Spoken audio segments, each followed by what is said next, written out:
All right, so this is a chemistry review.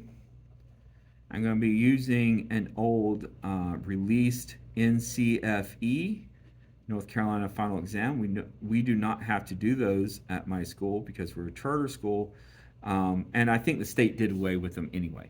But anyway, that's what it's a released one, and I'm going to be using that for review. All right, so first of all, we have isotopes, and you need to know that isotopes are the same element, but they have a different number of neutrons. So different neutrons, number of neutrons. And because they have different neutrons, they have different masses. So for example, you could have carbon 12, carbon 13, and carbon 14. There are other isotopes of carbon. These are the three most common. Now, every atom of carbon, if you look at the periodic table, has a mass of, or an atomic number of 6. That's because every atom of carbon has 6 protons. So the atomic number equals the number of protons. Okay? And usually, if it's a neutral atom, then the protons equal the number of electrons. And the mass number, all right, so these numbers up here, they are the mass number. They equal the protons plus the neutrons for that specific isotope.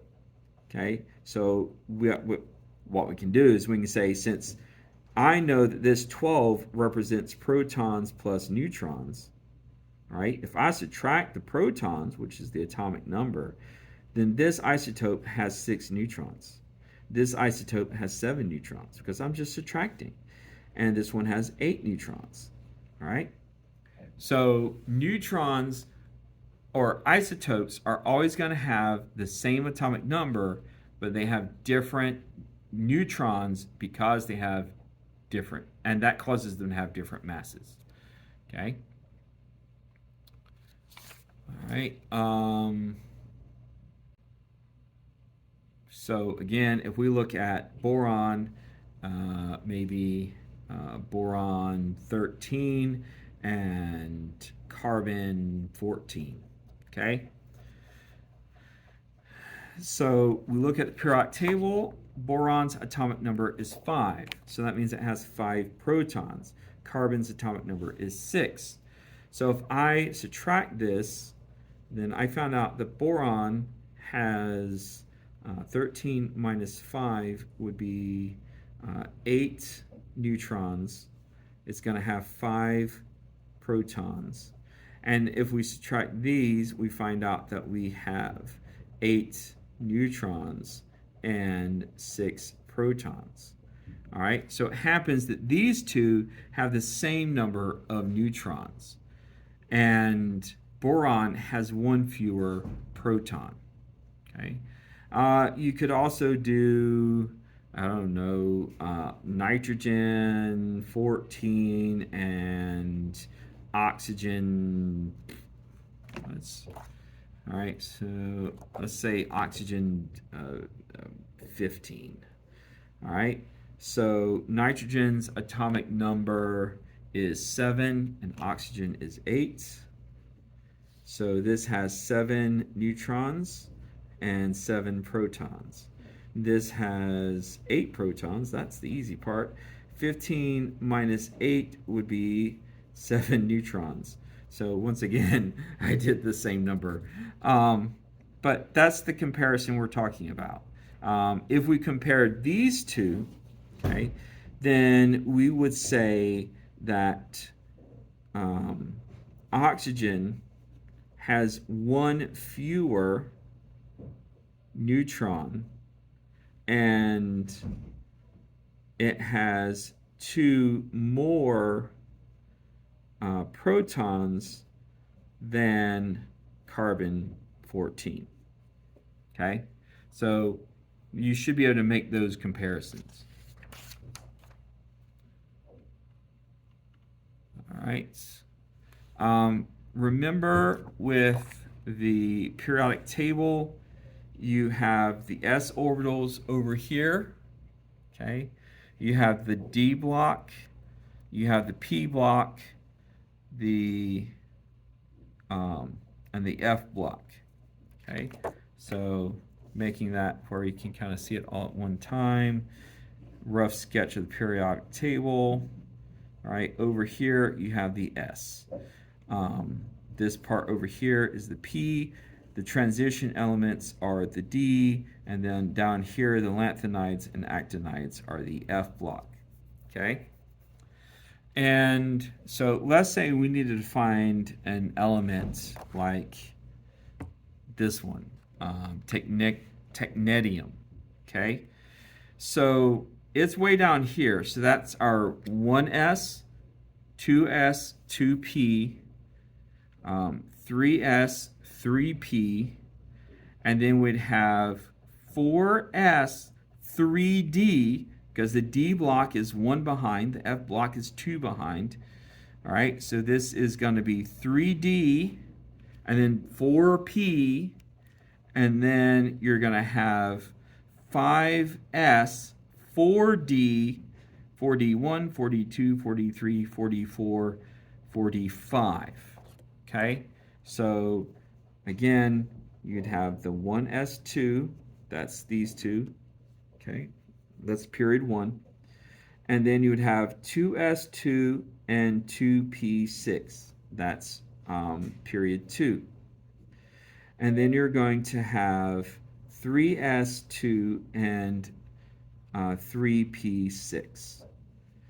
Then it gets a little tricky. You're going to have 4s2, and then if we're going across the periodic table, you're going to have 3d10 and 4p6.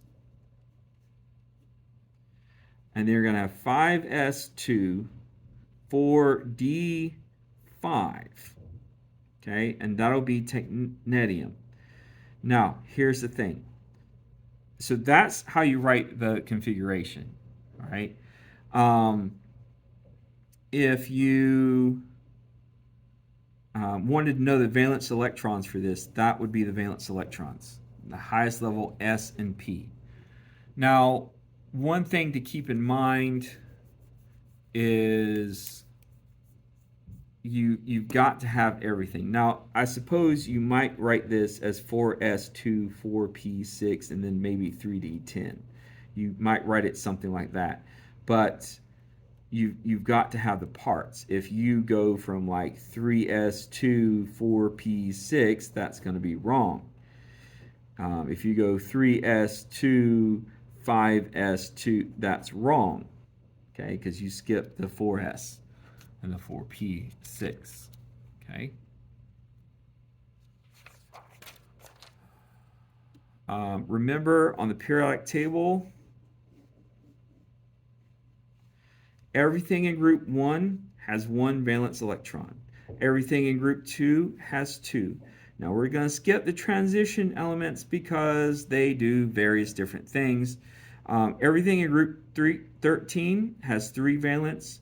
14 has 4 valence. Group 15 has 5 valence. Everything in group 16 has 6 valence. Everything in group 17 has 7 valence. And helium has 2 valence electrons, but everything else in group 18 has 8 valence electrons. Now what that means is that everything in group 1 wants to lose an electron and becomes a 1 plus ion. Everything in group 2 loses 2 and becomes 2 plus. Everything in group 13 loses 3 and becomes 3 plus.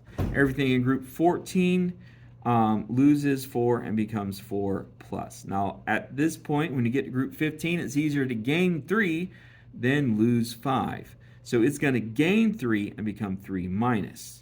Everything in group 16 will become 2 minus. Everything in group 17 becomes 1 minus. And everything in group 18 is 0 because they don't form ions. They don't gain electrons, they don't lose electrons, they don't share electrons. They are the noble gases and they do not bond with other elements. All right, so for example, if you wanted to know how many valence electrons beryllium had, it's in group 2. It has 2 valence electrons. If you want to know how many valence electrons oxygen has, it's in group 16. It has 6 valence electrons. Okay? All right, so going back to your reference table, this is a question about light emission. Okay? So if we look and we're told that the atom gives off 1,875 is the frequency of the light wave, then we're just going to follow this up, right? And for hydrogen, that means the electron fell from the N4 down to the N3. And that's all there is to it. Okay, if it gave off 103 as the frequency of light, then it fell from the N3 all the way to the N1. Okay. All right. So that's how you get that information. All right, number 6. All right, so we're talking about alpha decay. This will have to be my last one for today. And what is the mass number of X? All right, so let's say you have uranium 238. The atomic number of uranium, I believe, is 92. Put on my reading glasses. Uranium is, 92. Okay?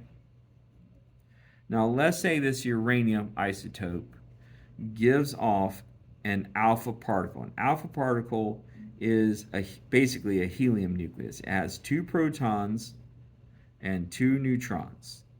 Okay? All right, so it's the way we would write that is we'd just write He has a mass of 4, 1, 2, 3, 4, and an atomic number of 1, 2. And then the question is asking us, what is this other element going to be? Well, if the mass is 238 and it lost 4 mass units, then the new mass would be 234.